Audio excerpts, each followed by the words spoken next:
welcome back to my channel, Riza's Adventure TV. And for today's video, ay i-share ko sa inyo kung paano ba ang pag-process ng pension lump sum na less hassle. Ang videong ito ay para sa mga kababayan ko na malapit nang matapos ang kanilang kontrata at gusto nang i-process ang kanilang pension lump sum bago pa makauwi sa Pinas.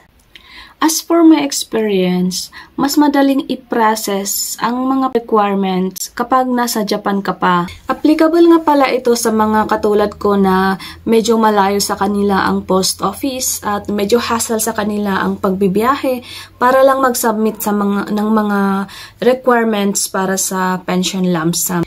Ang pamamaraan nga pala na ito ay proven and tested ko na and gusto ko lang i-share sa inyo and it's up to you kung gusto rin ninyong gayahin o hindi. It's your choice.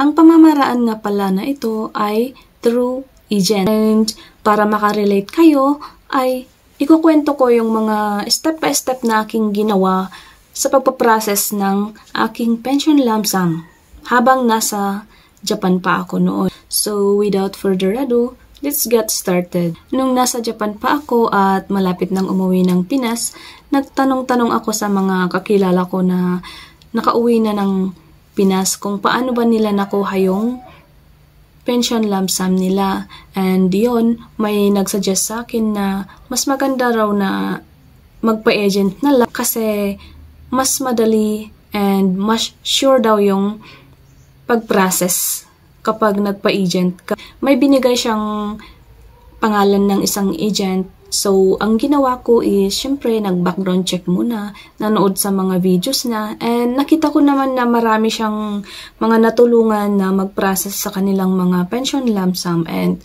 napatunayan ko na legit siya. Kaya, yun, I started to contact her, and she's so very approachable naman. Makikita mo na legit talaga. And so, para masimulan ang pag-process, ay hiningi niya sa akin yung mga pictures ng mga initial requirements tulad ng passport, yung residence card, ganyan siya. Tapos, my number, and yung blue book. Ito yung pension book natin. At saka, humingi din siya ng 5 copies ng payslips natin. Kaya huwag niyong itapon yung mga payslips ninyo kasi kailangan nyo. So, pagkatapos kong mag-send sa kanya ng mga initial requirements ko, ay may sinend siyang file kung saan ito ay yung form na fill upan natin para sa pag-process ng pension lump sum. At ang ginawa ko doon ay pinaprint ko sa Lawson and yun. Pagkatapos kong fill upan ay sinend ko sa Japan Post Office ito. And kapag na-receive na nila yon, i-check nila. Then, to be followed na yung mga ibang requirements kasi sa Pinas mo na yun makukuha. So, ayun. At least nasimulan mo na yung pag-process habang nasa Japan ka pa.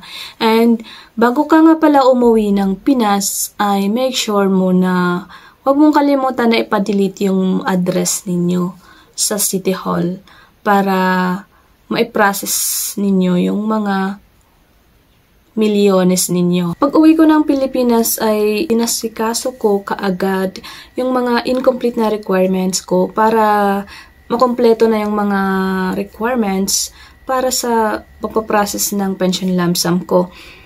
And ito po yung mga lacking na requirements na kailangan nating isubmit para makumpleto.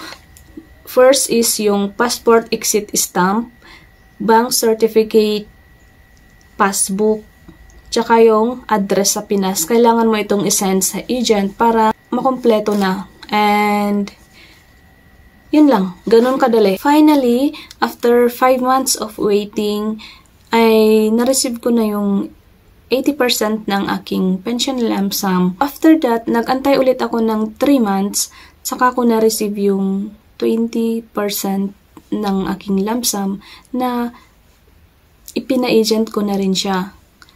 And, yun. Na-receive ko naman siya na less hassle. Kasi, nag-antay lang yung ginawa ko nung andito na ako sa Pinas. Hindi na ako pumunta sa post office kung saan isasend mo sa kanila muna yung mga requirements. Minsan, medyo maraming mga pasikot-sikot. Yun lang. Sana po nakatulong ang video ito. And bye-bye! Thank you very much!